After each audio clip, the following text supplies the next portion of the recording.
we're at a point in time coming off of a wild Saturday of college football. People are consistently peeking over at this board. He actually would not be my number one overall pick, nor would I bet him to be the number one overall pick. I think you got that next wave of NFL players, which is so enticing, which when you see Jaden Daniels come into the NFL and you go, I can get something like that with a guy with just as good an arm. Pro Football Today, only on Sports Grid. It's a new era in CFP to start off this year, put on full display. My take on this game is simple. I know some people will be upset about it. Good riddance to the Pac-12. Can you do it in terms of the week to week to week? I don't see a pathway for this team to miss the college football playoffs. We want to make sure you have those best bets in the entirety of our betting cards. That was thinking, but he had that program was already going there. Only on Sports Grid. I do a sliding DiVincenzo to the one. Obviously, Terrence Shannon Jr., that is actually dynamic offensively and defensively. So we'll see how it works. I think it's a little bit of a work in progress. Do both teams win? Yes. I don't think at the end of the day, Minnesota could have afforded to keep Cat, Rudy, and Ant with that amount of money. Betting above the rim. Only on Sports Grid.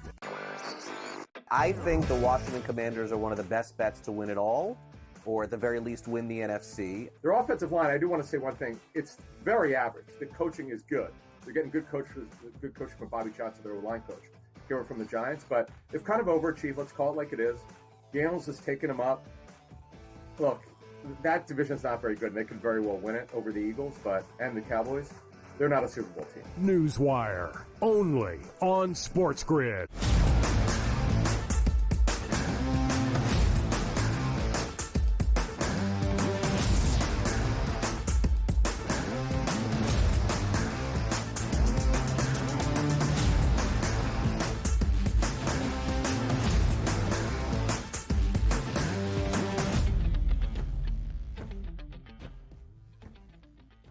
Welcome to hour number 2, live right here on this Tuesday on the early line on Sports Grid. He is Joe Ranieri. I am Ben Stevens. It is October. It's a lot of playoff baseball coming your way with a doubleheader once again in the National League. We changed venues for the first time in the MLB postseason.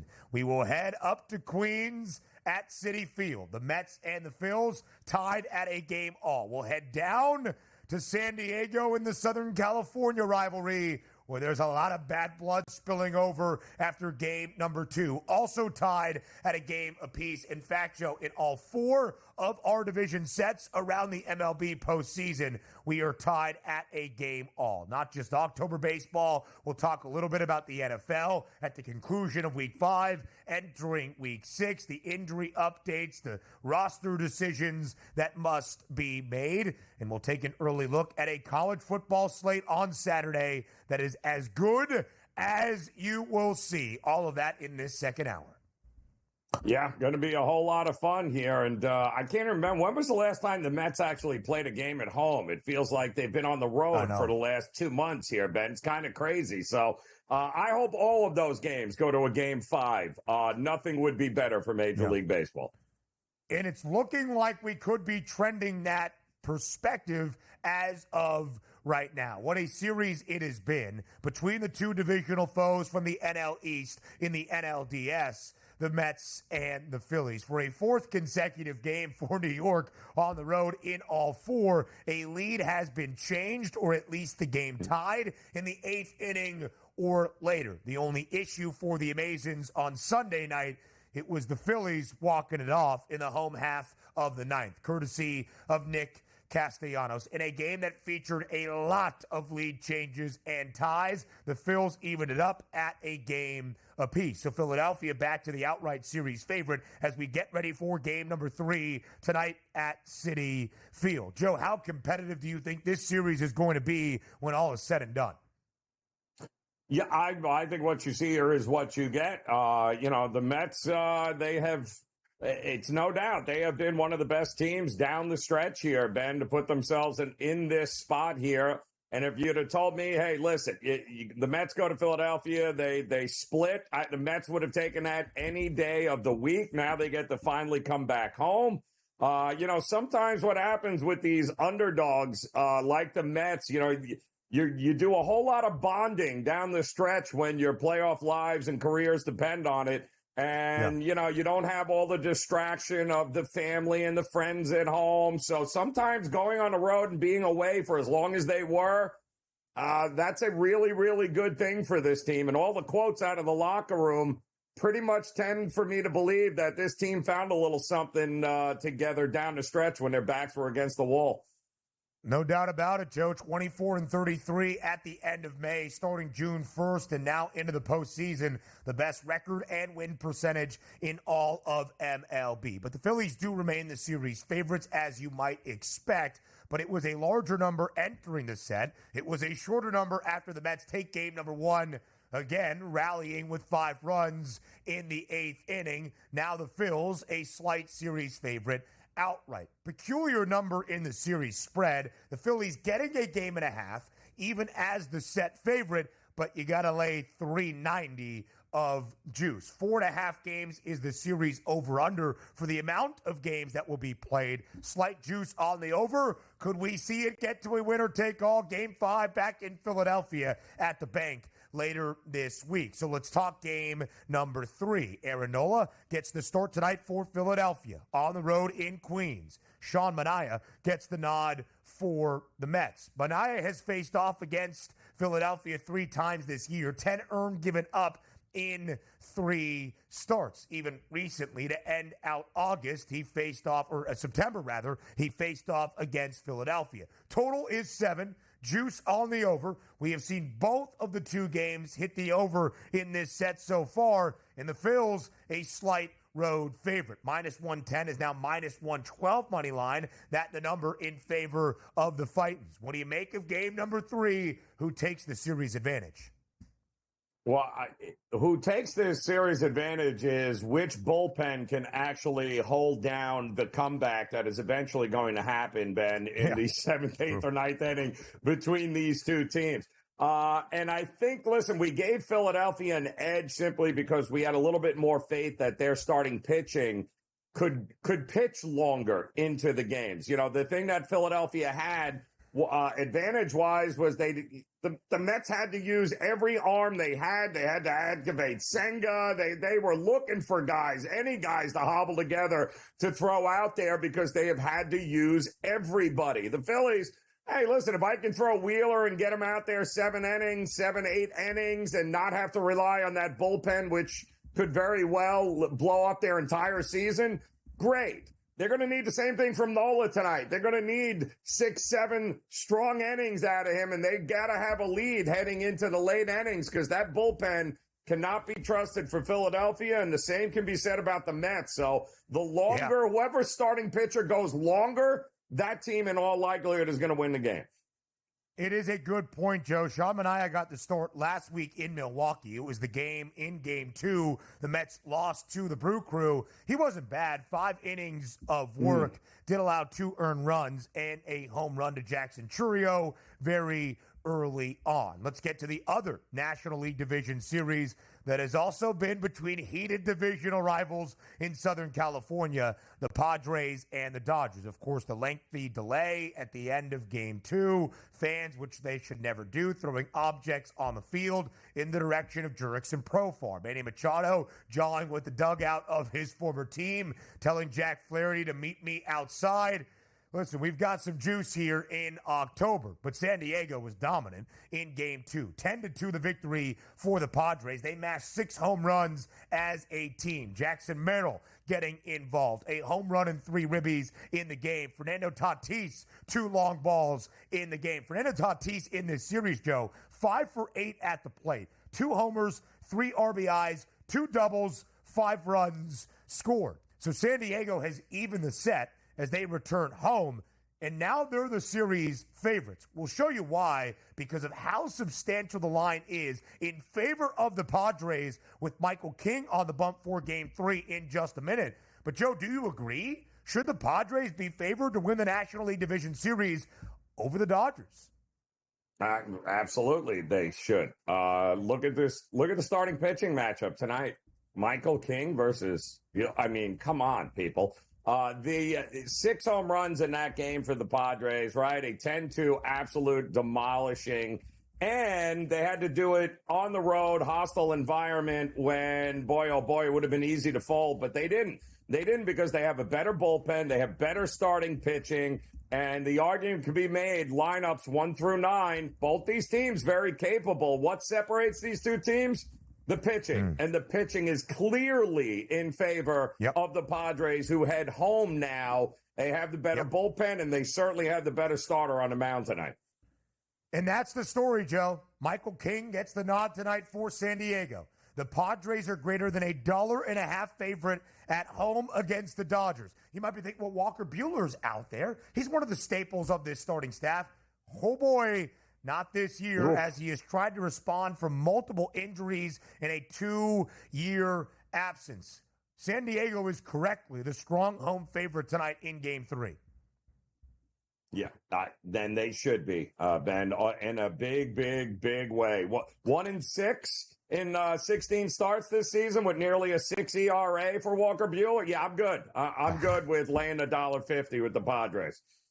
And look at this, though. Here's what's really intriguing. Again, we'll hit on all of this later on in our third hour. San Diego, the series favorite, the favorites to take a series lead in Game 3, and yet still trail L.A. in the National League pennant prices. There is some value around the National Football League as we get ready for a new week. Next.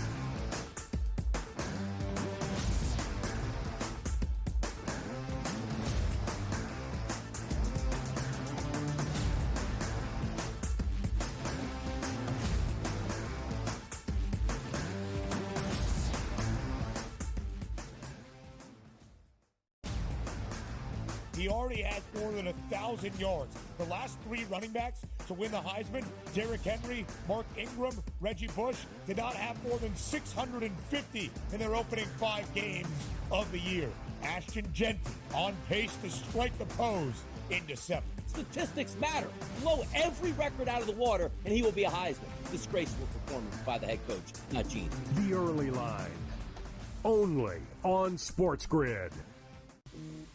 Right here with you on Pro Football Today on Sports Grid. Odds in motion, trying to see what lines have moved throughout the week. Never felt more comfortable in the set than I do for this year. I am ready. I'm just getting angry. The hot takes are going to be here all long, people.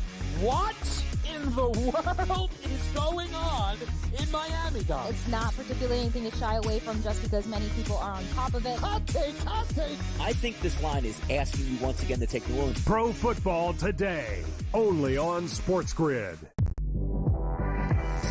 I do a sliding DiVincenzo to the 1. Obviously, Terrence Channing Jr., that is actually dynamic offensively and defensively. So we'll see how it works. I think it's a little bit of a work in progress. Do both teams win? Yes. I don't think at the end of the day, Minnesota could have afforded to keep Cat, Rudy, and Ant for that amount of money. Betting above the rim, only on Sports Grid.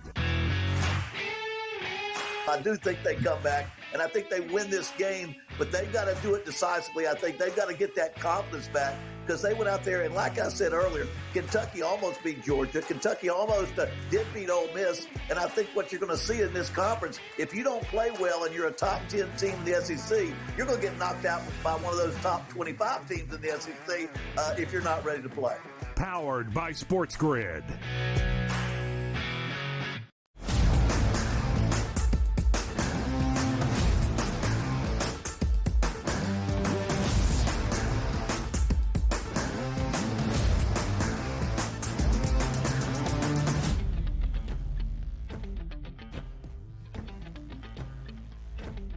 A new week is already on the horizon in the National Football League. It's a Tuesday, so after the conclusion of Monday Night Football, the rest of the league is getting ready for a new week ahead. It is week number 6, 18 weeks of this NFL season. At the end of this week, hey, we're a third of the way done already through the NFL campaign. It has not been a kind early start for the Las Vegas Raiders. A huge upset in Baltimore. That was the good. But Devontae Adams He's already pissed. He wants to be traded. Business decisions has been made in this organization. And your quarterback room is in question. Gardner Minshew got benched in the second half in Denver on Sunday. They lost to the Broncos, did Las Vegas big, 34-18, coming nowhere close to even covering as a 2.5-point road underdog at Mile High. So head coach Antonio Pierce trying to figure out and evaluate who's going to get the starting nod in week number 6. Will it be Minshew or will it be the second-year pro out of Purdue, Aiden O'Connell? Here were the stat lines, Joe, against Denver in Denver on Sunday. Minshew, 12 of 17, 137 yards, a touchdown, and 2 interceptions. In fact, an interception that greatly changed the trajectory of this game and perhaps his career in Las Vegas and the season. The Raiders were up 10-0 at the end of the opening quarter. They were driving early in the second quarter, deep in Denver territory. Gardner Minshew gets picked off by Patrick Surtain II, who takes it back 100 yards for a pick 6. He ended up throwing another interception in the third quarter to find a seat on the bench. All right, come on, Aiden O'Connell. Double-digit starts a year ago in his rookie season, albeit an old rookie out of Purdue. 10 of 20 for 94 yards and an interception against a stingy Broncos defense. Whatever way you slice it, Joe, doesn't look overly optimistic for whatever quarterback decision is made in Sin City. Yeah, all right, congratulations. But listen, there was a reason why Davante Adams wanted out after agreeing to stay. That should have told you everything you need to know about the quarterback situation for the Raiders. I mean, he got paid, he got his money, and then he realized that, Gardner Minshew being the starting quarterback, leading him into, 3 defenders every time he's got to catch the ball to get absolutely crushed, is probably not a very good career extender. Not to mention that the O'Donnell, the kid backing him up here, is just as bad. So this has gone from bad to worse. I don't know who thought the Raiders were really going to be competitive this year anyway. Right. But it's gone from bad to worse, and it all starts with the organization deciding that Minshew or Donald were going to give you your best chance at winning games, and neither are capable of anything other than being a backup and having to come in to start maybe a game or two at best in the season. And that's kind of the case here, right? Gardner Minshew is as reliable of an experienced backup quarterback as you could want around the National Football League, as we saw last year with Indianapolis, leading the Colts to a potential playoff spot and a winning record. It is what has earned him this contract. And if you ask Gardner Minshew, he is going to tell you he is capable of being a starting quarterback and a successful one in the National Football League. And I do think there is some credence to that, but maybe not the future of your franchise. Aiden O'Connell, who was drafted out of Purdue, who had a lot of experience last year, who did not win the starting job in favor of Minshew. It's not like they're hoping to see what the young guy has. He's 25.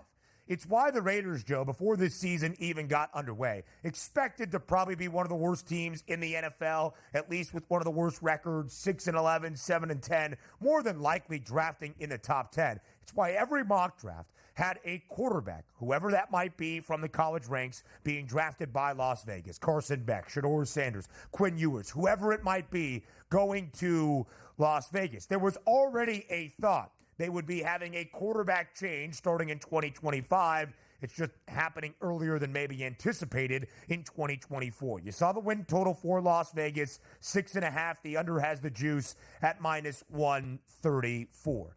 That will be the interesting thing to me, Joe, because you could make an argument, and I think it's very sound, that Antonio Pierce is the permanent head coach in Las Vegas because he did not quit, and his roster did not quit on him a season ago as the interim head coach after they dismissed Josh McDaniels before Halloween. He got the buy-in of that team to go 7-1-1 against the spread in the 9 games as a head coach, winning outright 5 times. The question, I think, for Las Vegas is maybe not how many wins the Raiders end up with, Joe, but how competitive they are each and every week in the NFL to maybe cover a bunch of games. They're listed as a 3-point home favorite on Sunday afternoon hosting Pittsburgh.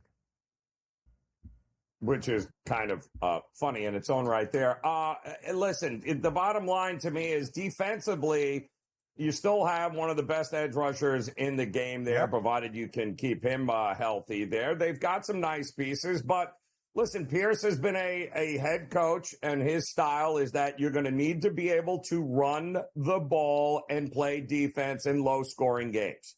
That's what you're going to need to do. And unfortunately, in these games so far this season, they've gotten themselves into some shootouts that's not how you're going to win football games. They need to be able to run the ball and play lower scoring games. And when they don't do that, it's going to look as ugly as ever. Now, whether or not they can change that with a change of quarterback, I don't know who cares who hands the ball off, but apparently Pierce does. Zamir White is really the guy for Las Vegas to know in the backfield. As for maybe a top target, Davante Adams, he's not going to be in Las Vegas long. Head coach Antonio Pierce asked about where things went wrong with Davante. Quote, "I don't know. You have to ask Davante." Any updates on his situation? Quote, "It's status quo." I don't know exactly where Davante Adams goes. I just know it's not going to be in Las Vegas for much longer. Injury updates around the National Football League up next.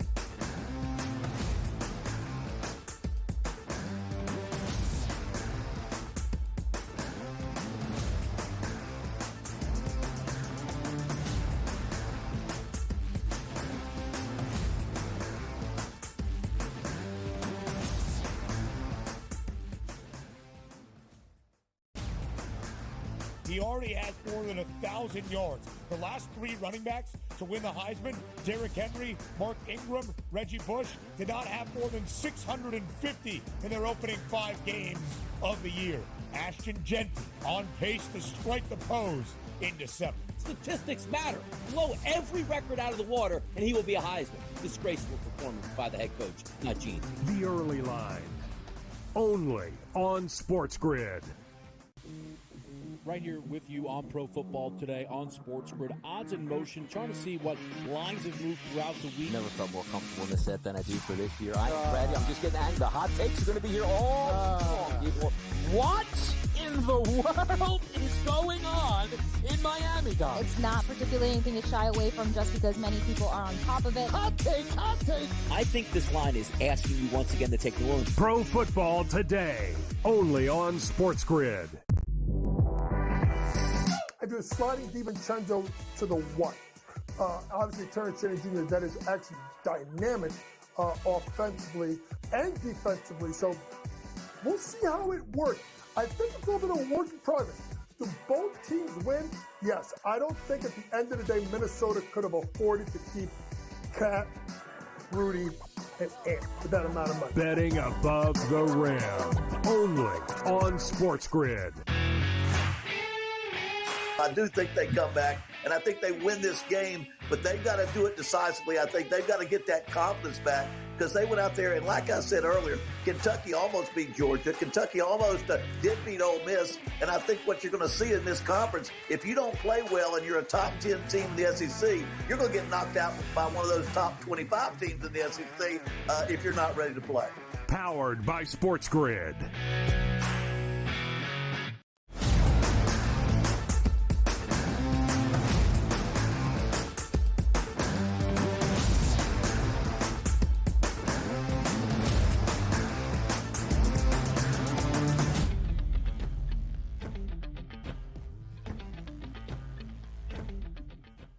Live right here on the Early Line on Sports Grid. As soon as 1 week ends in the National Football League, it's already time to get ready for the next. Week 6 is on the horizon. Some conflicting reports, Joe, around Kansas City wide receiver Rashee Rice and the extent of his injury that he suffered early in Week 4 in the game against the Chargers. Of course, after Patrick Mahomes threw a pick, he was trying to make the tackle. So was Mahomes. Mahomes goes in to the right knee of Rice. It seemed as though it would be a significant knee injury, and we would know about a week ago that Rice's season had come to a close. But there's been some weirdness. They haven't really talked about the extent of the injury. He was placed on IR ahead of week number 5, so out for at least a month. There were some optimistic reports. He's apparently going to go under the knife today to figure out the true extent of the injury. We had ESPN's Adam Schefter providing more of a positive update, and then perhaps the real one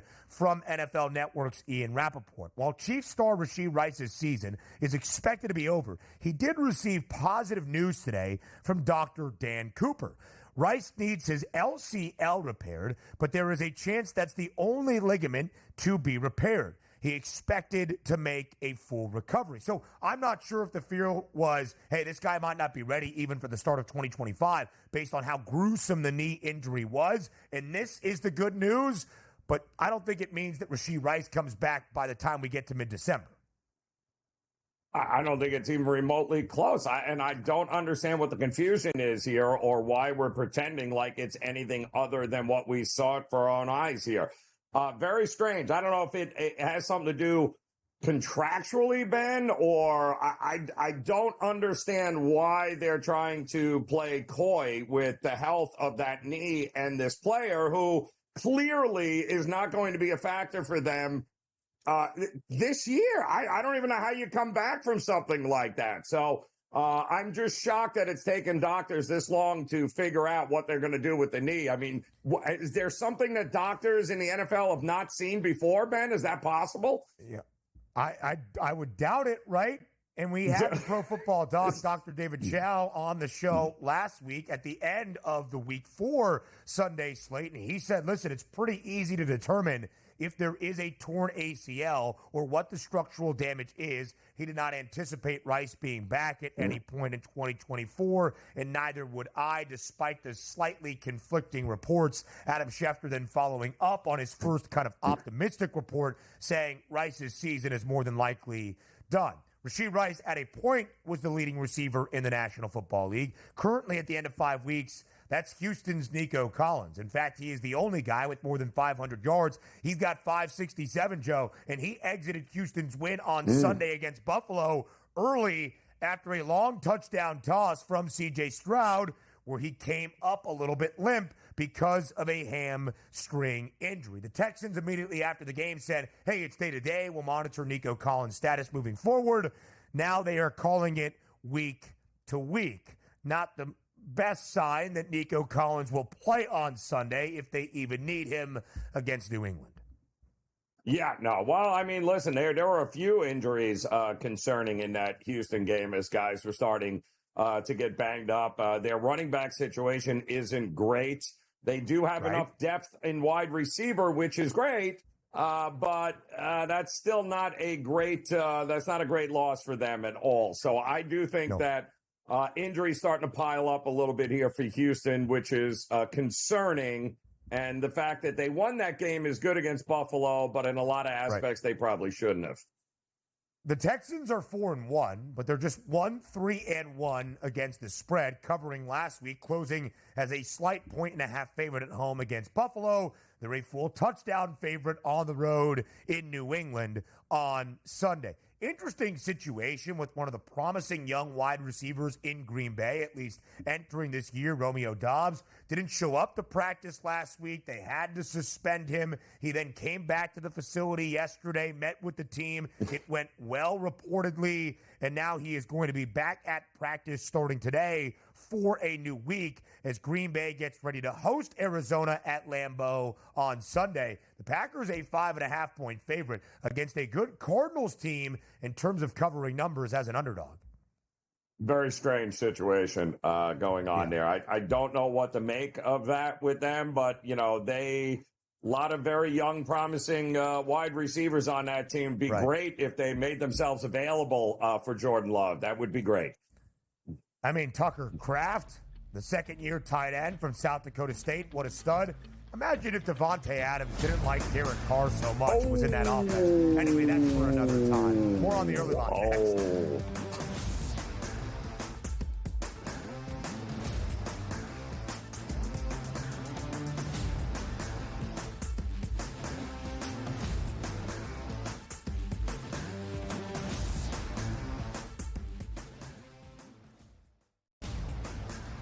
He already has more than 1,000 yards. The last three running backs to win the Heisman, Derrick Henry, Mark Ingram, Reggie Bush, did not have more than 650 in their opening 5 games of the year. Ashton Genty on pace to strike the pose in December. Statistics matter. Blow every record out of the water, and he will be a Heisman. Disgraceful performance by the head coach, not Gene. The early line. Only on Sports Grid. Right here with you on Pro Football Today on Sports Grid. Odds in motion, trying to see what lines have moved throughout the week. Never felt more comfortable in this set than I do for this year. I'm just getting angry. The hot takes are going to be here all people. What in the world is going on in Miami, guys? It's not particularly anything to shy away from just because many people are on top of it. Hot take, hot take. I think this line is asking you once again to take New Orleans. Pro Football Today, only on Sports Grid. I do sliding DiVincenzo to the one.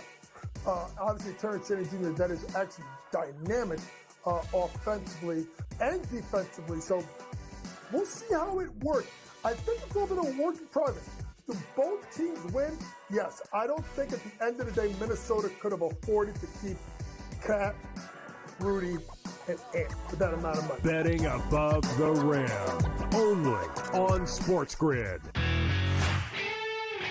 I do think they come back, and I think they win this game, but they've got to do it decisively. I think they've got to get that confidence back because they went out there, and like I said earlier, Kentucky almost beat Georgia. Kentucky almost did beat Ole Miss, and I think what you're going to see in this conference, if you don't play well and you're a top 10 team in the SEC, you're going to get knocked out by one of those top 25 teams in the SEC if you're not ready to play. Powered by Sports Grid.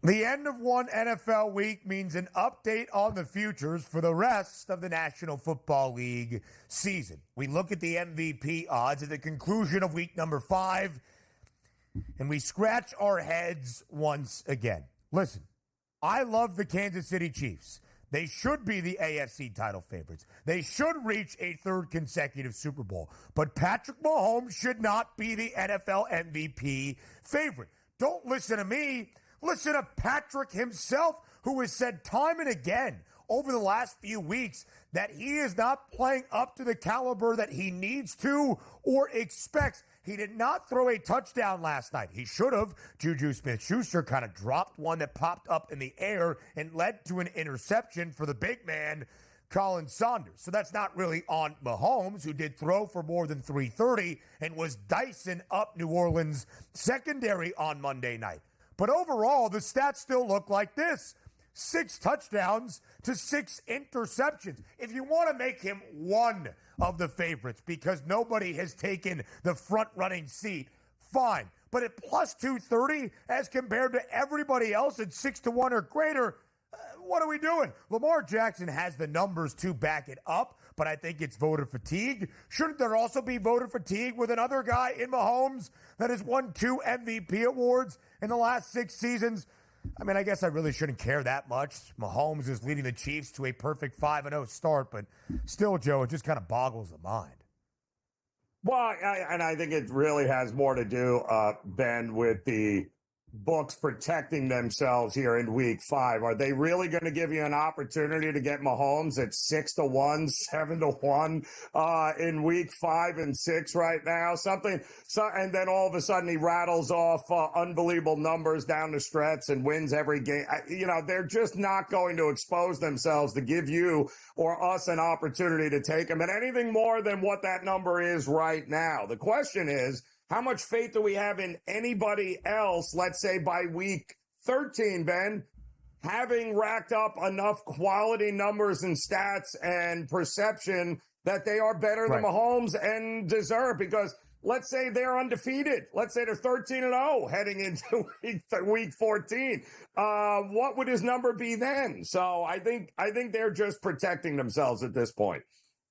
Yeah, I would agree, Joe. And again, you would expect the offensive uptick to come for Kansas City. It's been the defense that has really led to this perfect 5-0 start. And again, Mahomes did throw for more than 330 yards last night against the Saints to end out week number 5. And I always say, individual success necessitates team success. If you are going to win an MVP or Heisman Trophy award, as we'll discuss in a little bit, your team needs to be good. A playoff team, a conference contender, a Super Bowl contender, and the Chiefs are certainly that. But Mahomes is 1,235 passing yards. That's 8th best in the NFL when it comes to quarterback rating right now. Patrick Mahomes is 19th behind the likes of Andy Dalton, Geno Smith, and Dak Prescott. It's not like he has been astonishing. But then again, Joe, I don't know who you really point to in terms of the MVP race. Lamar Jackson is playing out of his mind, but he just won the NFL MVP award a season ago, and he has won it twice in the last 5 years. Maybe that works against him. Is Jaden Daniels going to be considered a legitimate MVP contender? Like at points we saw C.J. Stroud during his rookie year? Maybe. Sam Darnold did lead the National Football League in passing touchdowns entering week number 5 and then did not throw any in London. Threw for less than $180 and had a very costly interception. Joe Burrow's putting up stats too, but his Bengals team is 1-4. Again, there's not many arguments, and I guess that's why Mahomes is also the short favorite. There's not many arguments for other quarterbacks to be placed in front of Patrick Mahomes at this point. Yeah, no, it's going to be interesting, the Daniels argument. We'll see how that goes. I mean, Lamar had an unbelievable win on the road. I mean, he's going to be always in the conversation. How much do we believe Sam Darnold can continue to do what he's doing there? But, I mean, am I the only one that thinks – I mean, Kirk Cousins just threw for 500 yards here, and he seems to be getting a little healthier here, Ben. Am I crazy here in thinking they certainly have enough weapons and opportunities, I think, to have him throw the ball all over the yard? I call me crazy, but that might be the sleeper of the crew here. Kirk Cousins right now, 8 touchdown passes after throwing for more than 500 yards on Thursday night. Again, a franchise record for the Atlanta Falcons. We shall see, Joe, if the offense performs in the way they did on Thursday, which was, I mean, listen, he's not going to throw for 500 every week, but if they are much better than they were the opening month of this year, which was kind of the thought for the Falcons after the offseason acquisition of Kirk Cousins, and you had all the talent with Bijan Robinson and Drake London and Kyle Pitts, and they also added Darnell Mooney and Ray McCloud.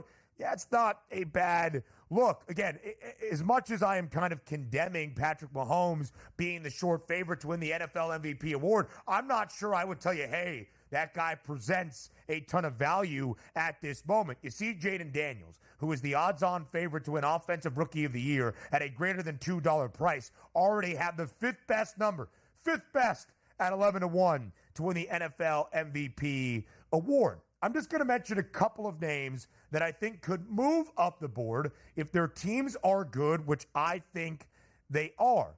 That would be Jared Goff at a 22-1 number. The last time we saw Jared Goff, 2 Mondays ago against Seattle, he threw for more than 300 yards, and the offense put up 42 points after a relatively slow start for that Lions offense this year.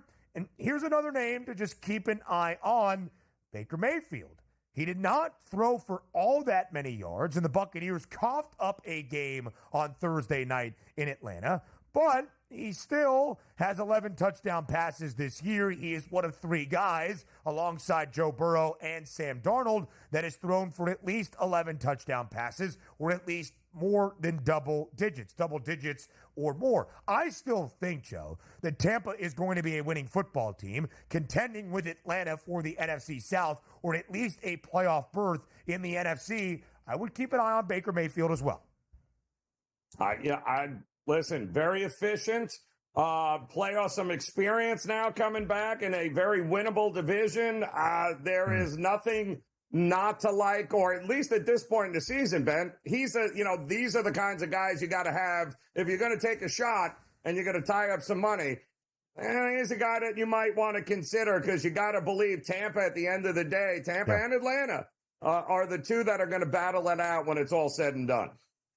40-1 is the price on Baker Mayfield right now, inside the 15 best, but again, only barely in the top 15. Aaron Rodgers, 65-1.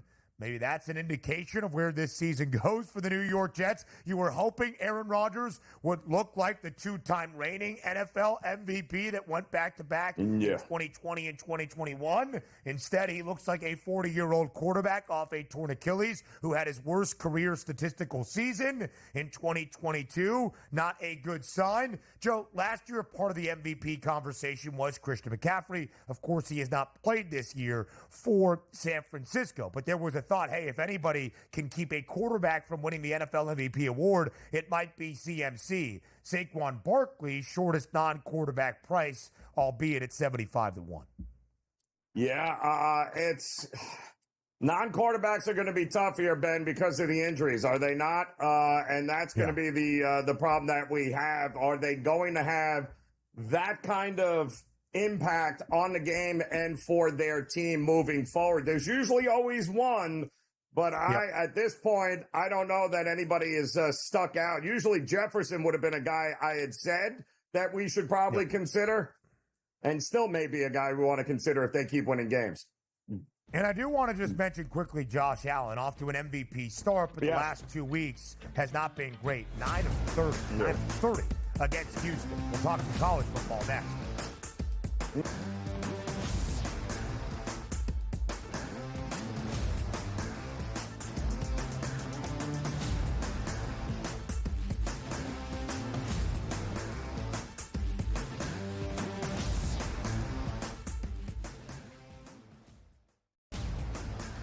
He already has more than 1,000 yards. The last 3 running backs to win the Heisman, Derrick Henry, Mark Ingram, Reggie Bush, did not have more than 650 in their opening 5 games of the year. Ashton Genty on pace to strike the pose in December. Statistics matter. Blow every record out of the water, and he will be a Heisman. Disgraceful performance by the head coach, not Gene. The Early Line, only on Sports Grid. Right here with you on Pro Football Today on Sports Grid. Odds in motion, trying to see what lines have moved throughout the week. Never felt more comfortable in this set than I do for this year. I am ready. I'm just getting angry. The hot takes are going to be here all long, people. What in the world is going on in Miami, Dom? It's not particularly anything to shy away from, just because many people are on top of it. Hot take, hot take. I think this line is asking you once again to take New Orleans. Pro Football Today, only on Sports Grid. I do sliding DiVincenzo to the what? Obviously, Terrence Shannon Jr., that is actually dynamic offensively and defensively. So we'll see how it works. I think it's a little bit of a work in progress. Do both teams win? Yes. I don't think at the end of the day, Minnesota could have afforded to keep Cat, Rudy, and Ant for that amount of money. Betting above the rim, only on Sports Grid.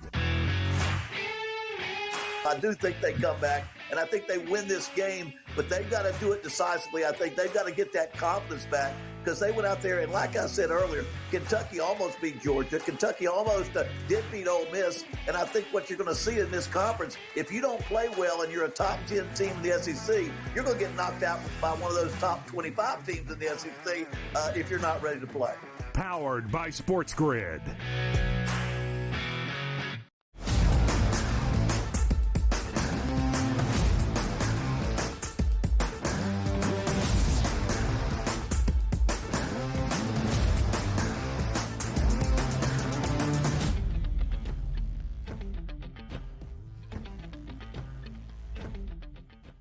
After a wild and chaotic Week 6 Saturday slate and weekend of college football, ahead of a huge, monumental slate in Week 7 upcoming on Saturday, where have the markets changed in the hunt for a college football playoff national championship? In Week 6, the entirety of the weekend, 7 ranked teams knocked off, the most we have seen in a single weekend since the 2018 college football season. 5 of those 7 teams were ranked inside the top 11, so you should expect some drastic odds movement. Ohio State was not one of the teams ranked inside the top 11 to be knocked off. In fact, they rolled over Iowa in impressive fashion, 35-7, covering as a 3-score favorite. The Buckeyes have covered in both of their Big Ten games so far this year and play in a potential game of the year on Saturday night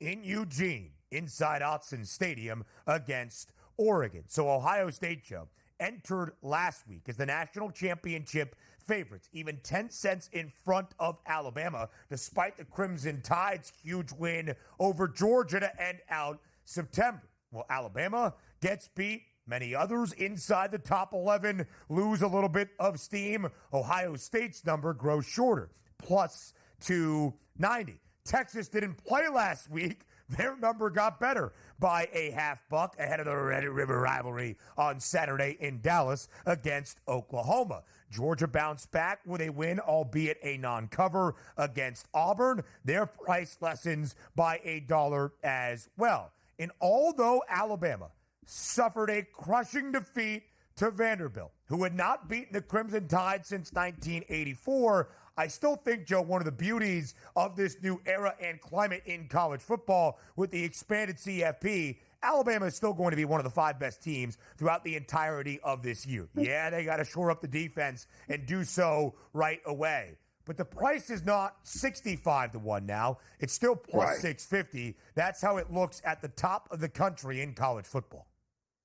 Yeah, and listen, I think that's a great point, Ben. The idea that, listen, Alabama, Georgia wasn't the end of the world for Georgia losing, right? Alabama losing to Vanderbilt, not going to be the end of the world. Why? Because you got 900 teams in a postseason now that have opportunities. So what the expanded playoffs have done has kind of taken losses like this, Ben, in week 5, 6, 7, right?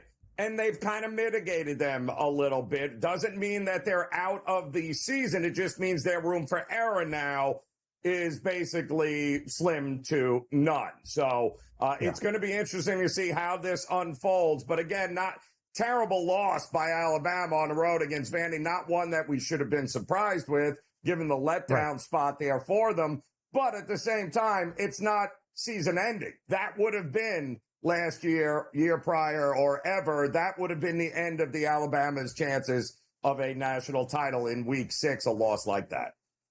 It would have been a very damning loss as well to a program like Vanderbilt, but keep an eye on the doors this year.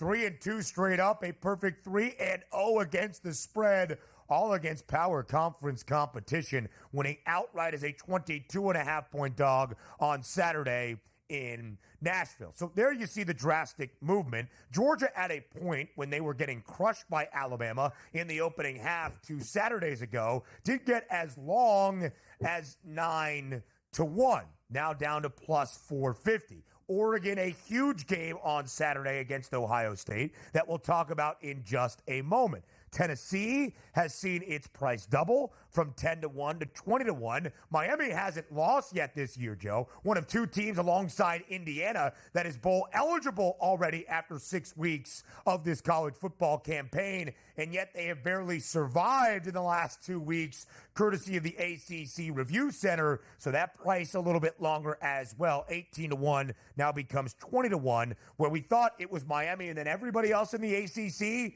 Clemson's won 4 straight. They have covered in all 4 games. They're now up to a 25-1 number, 10th best around the country. Yeah, and we kind of knew that was a possibility with Clemson, but the schedule in the ACC is interesting this year because teams like Miami, I don't think they play each other this year, and with Florida State down, It really is Clemson and the U. And those are the two teams that are going to battle here. The question is, with Clemson with one loss, and that loss being to Georgia, which isn't terrible, but let's say Miami runs the table here. Is it possible to get two ACC teams in the playoff? That's going to be the big question. It certainly is. And right now, you would expect kind of that to be the case, one of those at-large bids. You still see a lot of SEC and Big Ten teams still hunting a college football playoff spot. Penn State is perfect, 5-0 for the fourth consecutive season. The only team at the FBS level that can claim that, one of 11 remaining undefeated teams at 5-0, 12 remaining unbeaten teams. Liberty in action in CUSA competition on this Tuesday night. And Joe, Ole Miss bounces back from a loss 2 weeks ago to Kentucky at home in Oxford. They go on the road to Columbia and easily cover as a 9.5-point favorite, winning 27-3. Is there any team at the moment, based on where they stand, based on the path in their conference, based on the strength of schedule the remainder of the way, that you have circled as a must-bet right here, right now, midway through the college football season? Oh, it's tough, Ben. I mean, Ole Miss certainly has shown I was very impressed with the bounce-back spot in a tough place to go on the road to South Carolina like that, and just absolutely dominate. And could Oregon be figuring it out? We'll know a lot more about Oregon, I think, after this week. But at 10-1, if they are victorious this week here, Ben, you ain't getting Oregon at 10-1 anymore. I'll tell you that. No, you are not. But Joe, not expected, at least from the odds, to be victorious despite playing in Eugene.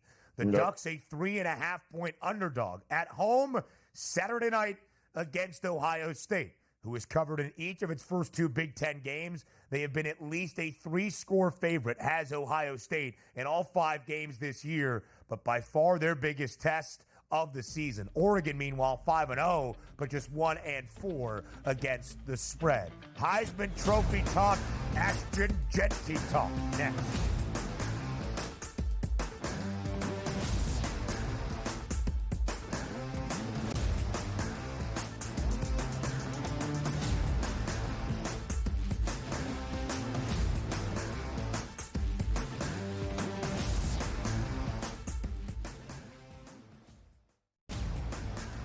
He already has more than 1,000 yards. The last 3 running backs to win the Heisman, Derrick Henry, Mark Ingram, Reggie Bush, did not have more than 650 in their opening 5 games of the year. Ashton Jeanty on pace to strike the pose in December. Statistics matter. Blow every record out of the water, and he will be a Heisman. Disgraceful performance by the head coach, not Gene. The Early Line, only on Sports Grid. Right here with you on Pro Football Today on Sports Grid. Odds in motion, trying to see what lines have moved throughout the week. Never felt more comfortable in this set than I do for this year. I am ready. I'm just getting angry. The hot takes are going to be here all long, people. What in the world is going on in Miami, Dom? It's not particularly anything to shy away from just because many people are on top of it. Hot take, hot take. I think this line is asking you once again to take the wound. Pro Football Today, only on Sports Grid. I do sliding DiVincenzo to the 1.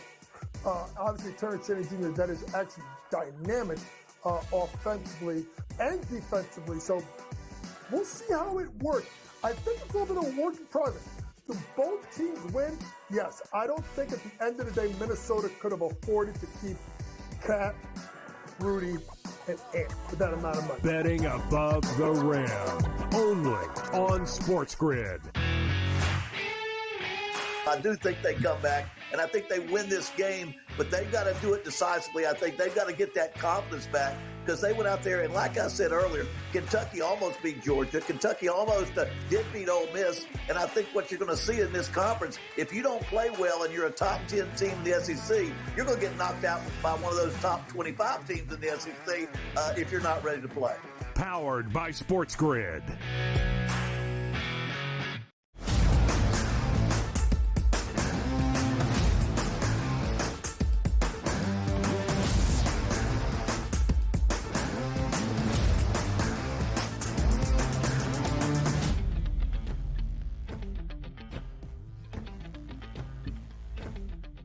Boise State fans, if you're now watching the early line because of a certain individual who was hosting this show yesterday and the slanderous and asinine take that he had that Ashton Jeanty should have not been benched in the second half and that Boise State head coach Spencer Danielson should be fired in his first full year as the head man in Boise, Idaho. Notice who is not here today. Donnie Rightside. So Joe Ranieri and myself, Ben Stevens, who hopefully you noticed my reaction when Donnie was making his point yesterday, as I was as confounded as you, will certainly give some credence to the Heisman Trophy race midway through this college football season. Ashton Jeanty, Boise State's running back, is the favorite to win the Heisman Trophy at plus 240. Joe, we've been doing college football coverage for a very long time through the odds. I don't remember a point. In fact, I do not think there has been a point, at least in the last 5 college football seasons, at least since Devontae Smith won the award in 2020, that we have seen a non-quarterback be booked as the favorite to win the Heisman Trophy. Certainly not 2 non-quarterbacks as your front runners. Ashton Jeanty is a running back for the Broncos, plus 240. Travis Hunter does everything for Colorado, plus 320. Both the 2 best prices to win the Heisman in 2024. Yeah, and both very well deserved. I mean, and you saw what Cameron Ward did there, just behind them in against Cal there in the fourth quarter. All of this is very far from being a given on any way, shape, or form just yet. A lot of this can change, but the way, Jeanty is having the kind of year that everyone thought Ollie Gordon would have, and he would have been your favorite here. But unfortunately, that has not worked out for him. But Jeanty is right up in the conversation, well-deserved to be the favorite. And we know Hunter is probably going to get the most headlines and the most talk and the most chatter along with Ward, because those 2 play in programs that are going to dominate headlines, good or bad, as the season progresses. But if he just keeps racking up the yards and the touchdowns, it's going to be very hard for any of those guys beyond Cameron Ward and beyond them, Milroe, Gabriel Beck. Going to be very hard for those guys to overtake him if he keeps running the way he is. Jalen Milroe's stock took a huge hit on Saturday, not only because of the loss against Vanderbilt, but not the greatest offensive performance out of Milroe in full for that game. Now, Cam Ward has thrown for at least 304 yards in all 6 games for Miami this year. He is college football's leading passer with more than 2,200 yards. He is the only guy that has thrown for at least 18 touchdowns. He has 20, but he has thrown 4 interceptions in the last 3 games for Miami, and it was a mixed bag on Saturday. Dreadful in the first 3 quarters, or at least 2.5 quarters, was really good at the end to come back against Cal. But again, it's been a little bit interesting for Cam Ward the last few weeks. This is a quarterback award. It is what the Heisman Trophy has been. In the college football playoff era, the last 10 years of CFP, since the start of 2014, only 2 non-quarterbacks have won the Heisman. Devontae Smith in 2020, Derrick Henry in 2015, both playing at Alabama. Can Ashton Jeanty, Boise's running back, actually hold on the entirety of the year? I say so, at least to be a Heisman finalist. Joe, Boise State was my pick of group of 5 teams to reach the college football playoff. I thought they would win a second consecutive Mountain West title in the first full year under Spencer Danielson. If that is going to be the place, that is going to be the case, rather, and the Broncos stay in the national conversation all season long, deep into December, even if they don't win in the college football playoff, I think Ashton Jeanty will have a great case and resume to win the Heisman Trophy because he is putting up numbers that boggle the mind. Donnie's point yesterday that he should have played the second half because of trying to put up the stats, it's nonsensical. He ran for over 180 yards and 3 touchdowns. His case is already strong enough with the statistical output that he has seen. He has ran for more than 1,000 yards. I said this yesterday, but it bears repeating. The last 3 Heisman Trophy winning running backs, Derrick Henry, Mark Ingram, Reggie Bush, did not have more than 650 through their team's opening 5 games of this season. The only argument you could make that the half numbers are holding him back is because his numbers should be even better if he played the entirety of the games against both Portland State and Utah State, his 2 lowest offensive outputs for the year. But Boise's got to win them out west, which means Ashton Jeanty has to stay healthy. Hour 3 up next.